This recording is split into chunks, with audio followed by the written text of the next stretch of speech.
కుక్కలకు చాలా విశ్వాసం ఉంటుందని అంటారు. ఇంత తిండి పెడితే మనుషుల కంటే విశ్వాసంగా ఉంటాయని కొన్నిసార్లు మనుషుల కంటే కుక్కలు నయం అనుకుంటూ ఉంటారు. అలాంటి నేపథ్యంలో కుక్కలకు మనుషులకు మధ్య చాలా సన్నిహితం ఏర్పడింది.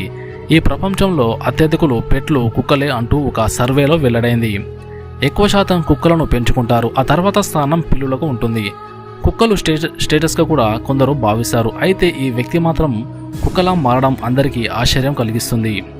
చిన్నప్పటి నుండి కుక్క లక్షణాలు ఉన్న కామ్ జేమ్స్ ప్రపంచంలోనే అత్యంత అరుదైన సమస్యతో బాధపడుతున్నాడు. తనకు తాను ఒక కుక్కను అని ఫీల్ అవుతూ ఉంటాడు. కొన్నిసార్లు కుక్కల మాదిరిగా మొరగడం, ప్రతిసారి కుక్క మాదిరిగా తినడం, తాగడం, కొత్త వారిని నాకుతూ పలకరించడం చేస్తూనే ఉంటాడు. అతడి పద్ధతి కొత్త వారికి పిచ్చిలా అనిపిస్తుంది, కానీ అతడితో ఉన్న వారికి అతడు మనిషే, మామూలు మనిషి అని ఆ తర్వాత అర్థమవుతుంది. కుక్క బతుకు చాలా హీనంగా ఉంటుందంటారు. అయితే ఇతడు మాత్రం చాలా రిచ్గా జీవిస్తున్నాడు. ఇంగ్లాండ్లోని గ్రేటర్ మాంచెస్టర్లో నివసిస్తున్న ఈ 37 ఏళ్ల జేమ్స్ చిన్నప్పటి నుండి కుక్కలా ప్రవర్తిస్తూనే ఉన్నాడు.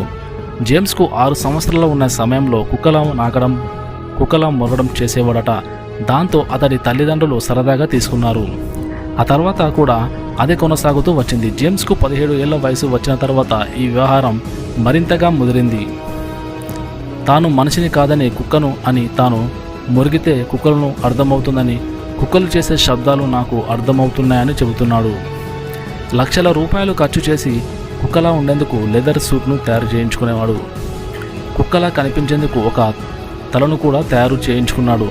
మొత్తానికి ఇతడు 60% కుక్క మాదిరిగా మారిపోయాడు. అయితే ఇతర పద్ధతులు మాత్రం మనుషుల మాదిరిగానే ఉంటున్నాయి. ఇలాంటి ప్రవర్తన కలిగిన వ్యక్తి అవ్వడం ఇయాన్ను పెళ్లి చేసుకునేందుకు ఎవరూ ముందుకు రావడం లేదు. జేమ్స్ కూడా పెళ్లిపై ఆసక్తి లేదంటున్నాడు. మొత్తానికి ఈయన ప్రపంచంలోని అరుదైన వ్యక్తిగా పేరు దక్కించుకున్నాడు.